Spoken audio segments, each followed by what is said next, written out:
যে ব্রিটিশ বিরোধী যে আন্দোলন কলকাতা ক্ষেত্রে বাবু বুদ্ধিজীবীরা করেছিলেন, সেটা মূলত ছিল মুসলমান স্বার্থ বিরোধী আন্দোলন, এবং সেটার থেকে ব্রিটিশ বিরোধী আন্দোলনে এটা রূপান্তরিত হয়েছিল। খুবই একটা চমৎকার ট্রান্সফরমেশন আমরা এই বইটার মধ্যে পেয়ে যাব।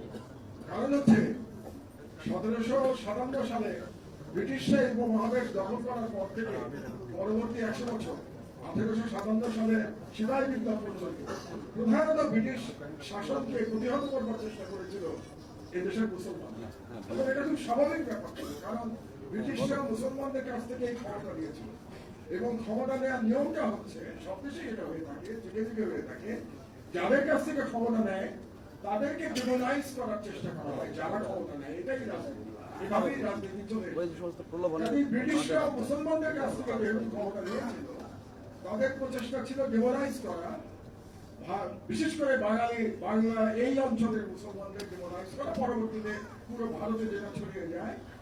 এবং এই সময় যে আন্দোলন হয় তার মধ্যে ফকির মদরসা পৃথিবী, তাদের আন্দোলনের বেশিরভাগটাই ছিল মুসলমানদের আন্দোলন।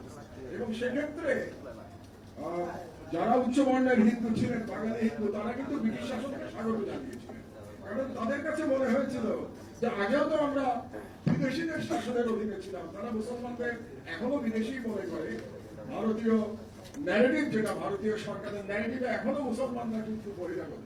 তো সেই মানসিকতা থেকে তারা মনে করেছিল এক বহিরাগত থেকে আরেক বহিরাগত এসেছে ক্ষমতায়, বরং সেটা আমাদের জন্য ভালো।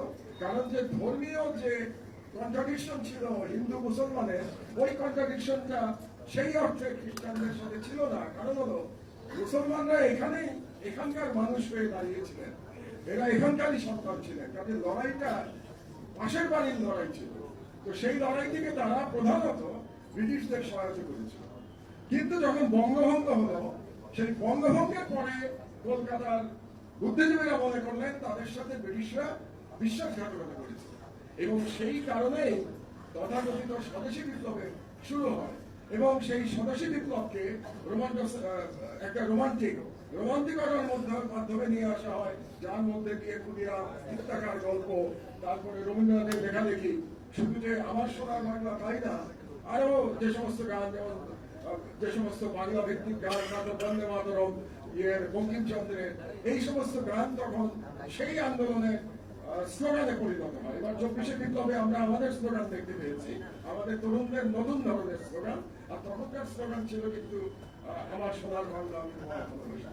তো মজার ব্যাপারটা হলো, যেটা খুব চমৎকার ভাবে লিখেছেন মাহমুদুল্লাহ ভাই তার বইতে, সেটা হলো যে বাঙালি হিন্দুরা 1905 সালে বঙ্গভঙ্গের বিরুদ্ধে দাঁড়িয়েছিল। তারা বলেছিল আমার মাতৃ অঙ্গচ্ছেদ করতে দেব না, আমার